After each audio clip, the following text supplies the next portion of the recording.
今天又是一期营养素的选择攻略，这回我们说的是钙。很多年前的一部畅销电影《大腕》还曾拿全民补钙开过玩笑。我们中国演员早就集体补过钙了，就差一步他了，没来得及给你们美国维京补钙，你就是因为缺钙才死的。玩笑归玩笑啊，但有一个现实是，中国人餐桌上的牛奶制品确实比西方人少。虽然这几年呢，中国人也越来越重视牛奶的摄入，但因为有类似牛奶不耐受等种种原因，很多人日常确实是不太摄入奶制品的。也就是说，很多中国人的生活当中少了最主要的钙的来源，补钙被各个年龄段的人重视，也就并不奇怪了。大家可千万别小瞧钙。钙呢是人体最丰富的矿物质，总重量大约在1公斤到1.4公斤左右，其中99%存在于骨骼和牙齿当中。青少年时期如果身体缺少钙，会影响骨骼的发育，最常见的问题就是个子矮小。老年人体内的钙不断被消耗，一旦补充不进来，就会造成骨质疏松，容易骨折。甚至更年期的女性因为雌激素水平下降，钙质会加速流失，也会导致一系列的问题，比如肩背的疼痛、疲劳、身体僵硬、皮肤干瘪等等。不过钙的补充剂也不容易选，市场上的钙五花八门，像碳酸钙、柠檬酸钙、葡萄糖酸钙、植物钙，再加上无机钙、有机钙、液体钙，很容易就把人搞晕了。所以今天这条视频就来和你讨论一下这些钙要怎么选，以及补充钙的注意事项。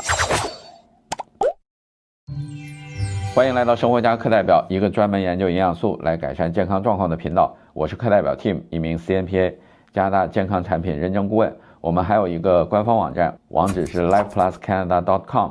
频道里提到的商品基本都可以在官方网站上买到。另外，我们还在屏幕的右上角留下了我们客服的联系方式，如果你有什么问题，欢迎通过微信与我们联系。在正式开始讨论不同类型的钙应该如何选之前，我们有必要花一点时间去搞清楚吸收率这个概念。因为几乎所有的补钙产品都会说自己的吸收率比较高，吸收有高有低是肯定的，但它真是你决策时最主要的考虑因素吗？也不一定。为什么这么说？我们先来看一下这个表格。这个表格呢，列出了市场上常见的钙源类型以及它们里面的钙元素含量，最后是吸收率。我们可以看到，这里面的吸收率是一个大致的范围，因为每个人的身体环境是不同的。比如老年人对营养的吸收能力肯定比年轻人弱，体内维生素 D 含量高的人吸收钙的能力肯定会比体内维生素 D 含量低的人强，所以这个吸收率只能提供一个大致的参考。但同样重要的是，你要考虑元素钙的含量，因为大多数补钙产品，碳酸钙也好，柠檬酸钙也好，标示的是碳酸钙或柠檬酸钙的含量，但起作用的是元素钙。所以综合元素钙含量和吸收率，你会发现同样一粒标称500毫克的碳酸钙和柠檬酸钙补充剂，最后人体可以吸收利用的元素钙其实是差不多的。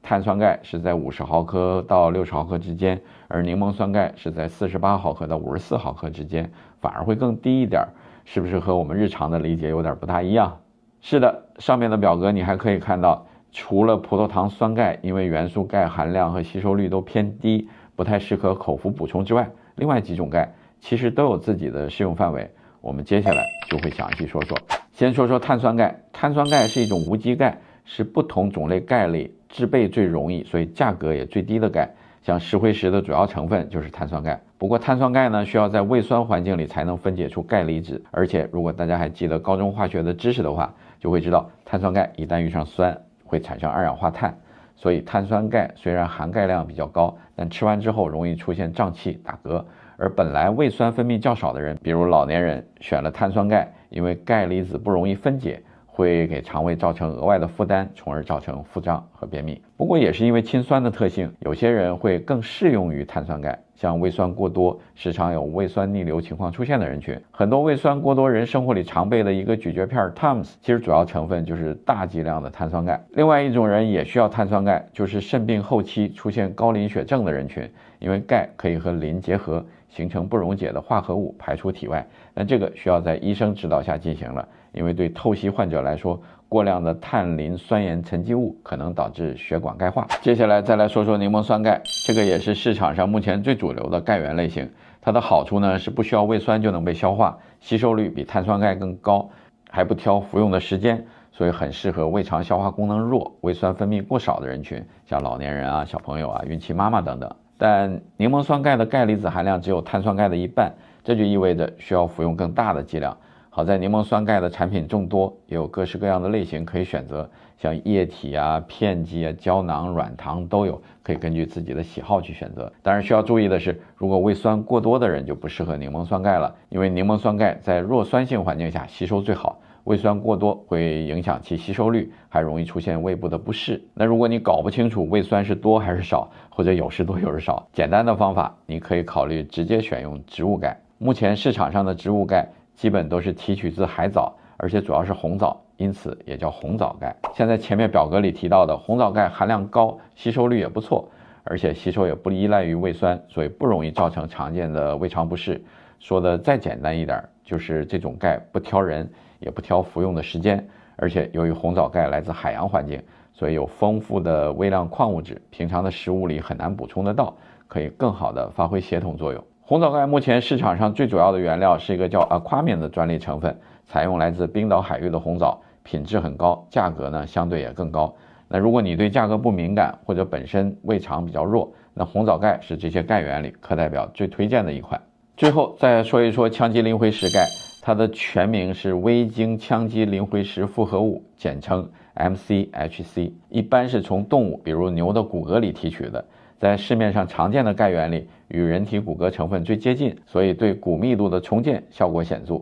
而且因为里面含生长因子、骨钙素和肌肉修复有关的氨基酸，所以非常适合发育中的青少年，为他们的骨骼形成和长个子提供优质和丰富的营养。另外，对一些有自体免疫类问题需要长期服用皮质类固醇的人来说，他们的骨质代谢会受到比较大的影响，更容易出现骨质疏松的问题。他们的补钙产品同样医生会推荐羟基磷灰石钙，因为长期服用安全性比较高。不过羟基磷灰石钙的价格也不便宜。最后我们再来说说几个补钙的注意事项。一是补钙别单独补，现在大家可能都知道维生素 D3 可以促进钙的吸收，所以补钙补充剂里一般也会增加维生素 D3， 但同样值得重视的是维生素 K2 和镁。维生素 K2 呢有点类似于身体里的一个导航仪，可以将游离的钙引导到骨骼，防止钙沉积在血管和软组织当中，从而避免血管钙化的风险。而镁与钙有协同作用，可以促进钙的吸收，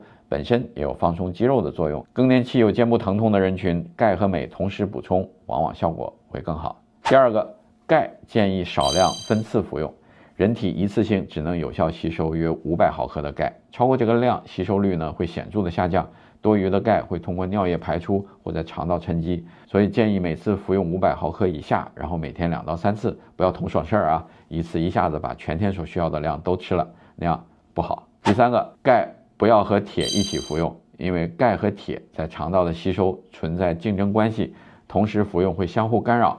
至少错开2个小时补充。也正是因为这个道理，喝牛奶的时候呢，也尽量不要服用补铁的补充剂。好了，这就是今天的全部内容了。我们这个频道呢，专门研究通过营养素来改善健康状况，欢迎关注点赞，了解更多营养师推荐的加拿大健康产品。如果你希望购买视频里提到的产品，可以访问我们的官方网站 livepluscanada.com， 或者在视频的 description 里找到产品对应的链接。想提醒您的是，我们网站上大多数的商品都可以邮寄到加拿大、美国以及中港台等国家和地区。当然，如果你刚好在加拿大的温哥华，也可以来我们位于列治文的线下门店来找我们聊聊。谢谢大家，那我们下期再见。